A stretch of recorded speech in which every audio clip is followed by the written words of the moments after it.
Today we're actually going to do a bolster reduction. This is a Groman 8-inch chef knife.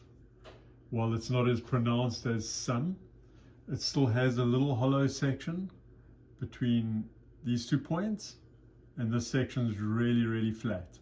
So when you're cutting on a board, nothing gets cut through here, and this gives a horrible feeling when you're trying to rock the knife. So what we're going to do is we're going to use a 2x42. It's a 60 grit Klingspor belt, and then we're going to move to a 4-inch grinder with it, also a 60-inch belt, 60 grit belt. This has got a nice wide platen, so it allows you to really focus on getting a nice sweeping action on that profile. Then we'll come back, we'll touch this one just to give it a little bit of that secondary angle. Then we'll move to the 1x30, and we will do a normal sharpening. We'll just round this over nicely, give it a nice little chamfer so that it's not sharp on the fingers. There's a little bit of a tip repair that needs to be done at the same time. For the theory behind this bolster reduction, check this previous video. Here we go. So starting on that 2x42, we are going to first correct the profile and then just angle that bolster slightly up to create that nice rocking action.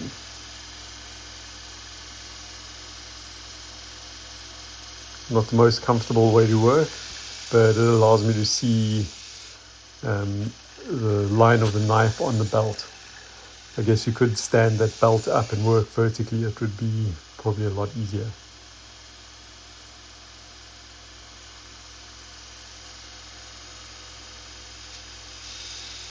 You want to be careful here that you don't angle that bolster too far back, because then it looks terrible.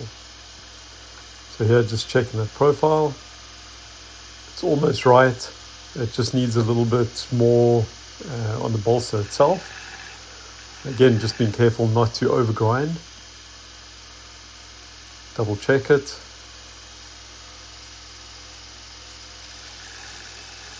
Always look what you're doing. Make sure it's doing what you think you're doing. Quick check. Just checked it again, looking up to the light to make sure it was actually rolling all the way through. Now onto that 4-inch grinder. A lot of these have a wider than the belt platen, so if you do your belt alignment all the way over to one side, you can do one side of the knife edge leading and one side edge trailing. I've never had a knife bite into the belt. You'll also see here I focus a little bit more towards the heel of the knife. That's because this knife has a little bit of distal taper and the blade itself is thicker towards the heel. So what I'm doing in cutting these bevels is getting a wider bevel of the same angle at the heel of the knife. And when I come to thinning it on the 2-inch grinder again, I'll also focus a little bit more at the heel of the knife. So it'll get a little bit more thinning in that area, and it'll bring the size of that cutting bevel equal throughout the length of the blade. The reason that I do the setting of the bevel before I do the thinning of the blade is so that I can judge by the height of my thinning bevel and the width of my sharpening bevel that I'm actually grinding equally along the edge of the knife. That'll keep the center or the center of the apex in alignment down the middle of the blade. So those bevels are set. We now move back to the 2-inch grinder. Here I'm going to work in the slack part of the belt, but I'm really putting hardly any pressure on that belt. I don't want it to push in and create a heavy convex. I just want to work on a nice soft piece of the belt, create a nice even blended bevel across that entire length. You've got to check with this because these 2-inch grinders are pretty aggressive. So if you make a mistake, you want to correct it straight away. You don't want to be left with a mess at the end. Also, if you thin it incorrectly, more in one spot than the other, when you come to doing the sharpening, you're going to find that your profile is damaged because you will take more material off from the apex where the knife is thinner. Hope that makes sense.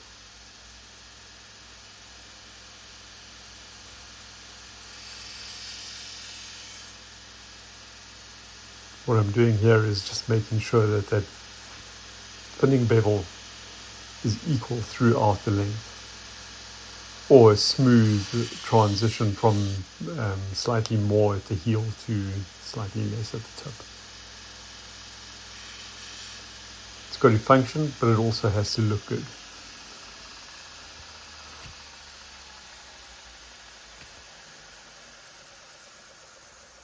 So we just give it one final test here before we move over to the 1x30.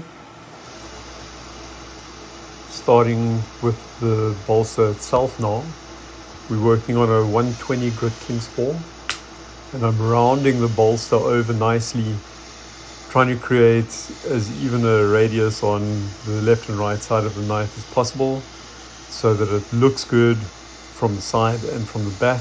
It also creates a better feeling knife at the end of the day. Once that's done, we will hit the sharpening bevel.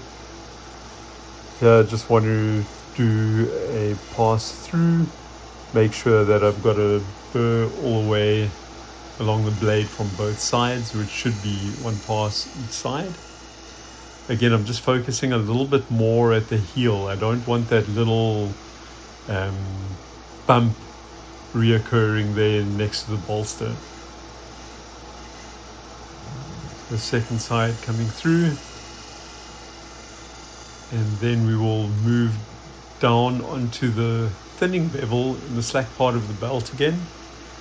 Again, very light pressure. I don't want to create an overly convex bevel here. I want it to be almost flat. So just taking time, all we're doing is refining that scratch pattern, checking to make sure there are no obvious deeper scratches left from the lower grip belt. This 120 does a pretty good job of that, and it actually leaves a very, very good finish. Again, always check your work.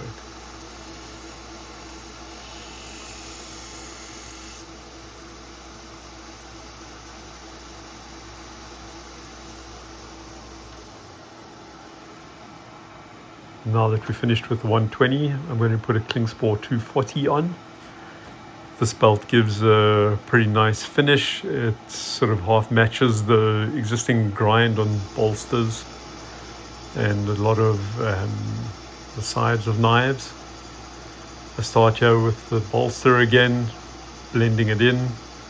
This is a J-flex belt, so you have to be careful not to push too hard or you will put a divot into the cutting edge. Once the bolster is smoothed out, I give it a nice chamfer on the very heel. That gives it a nice feel, and it takes away the sharpness. This blade had quite a bit of damage on the spine of the knife, so I just quickly cleaned some of it up there. I'll do some more of that a bit later. Now we're back onto that thinning bevel again. Taking care here, nice, slow, light pressure, letting the belt do the work. Again, making sure that the heavier scratches from the 120 grit belt are out. You can really feel when you're cutting through softer ingredients, you can feel the coarseness of a 120 or a lower grit belt in that ingredient.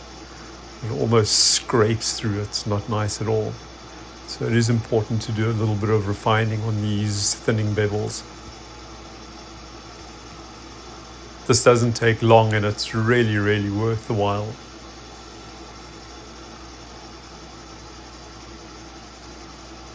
And just again, like the reason we put that secondary thinning bevel on there is to help the knife to pass through ingredients easier. It takes less force. Okay, so we are done with the refining, and now we are moving on to the extra fine Scotchbrite belt.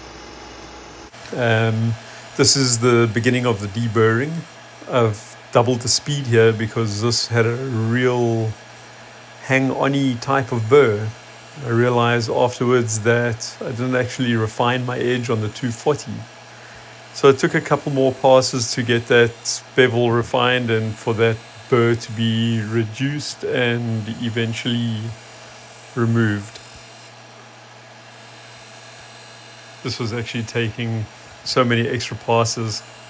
It had me second guessing my angles. So you can see I go back to my angle guide there just to make sure that I'm actually hitting the apex properly, which it turns out I was all along. That Scotchbrite belt, once you're done with it, actually brings the knife to life already. It's pretty pricky sharp.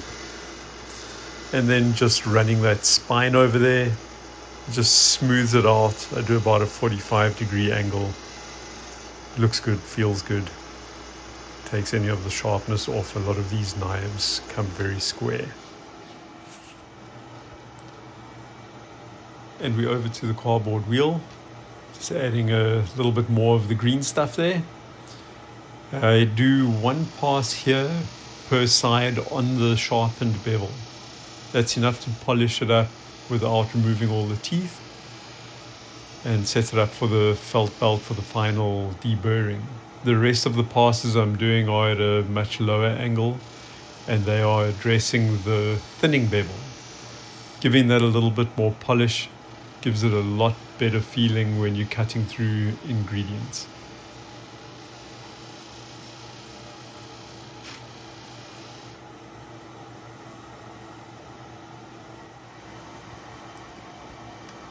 Back to the 1x30. This time we're on the clean yellow felt belt. I start by just going over those thinning bevels again. The residue from that green compound helps polish it up a little bit further and it gives a nice finish. Then a couple of passes each side on the sharpened bevel. I try and match that angle as close as possible. We're using very, very light pressure on this. The machine is running at full speed. This knife's already probably clean at this point, but I like to just make sure that that burr is completely removed.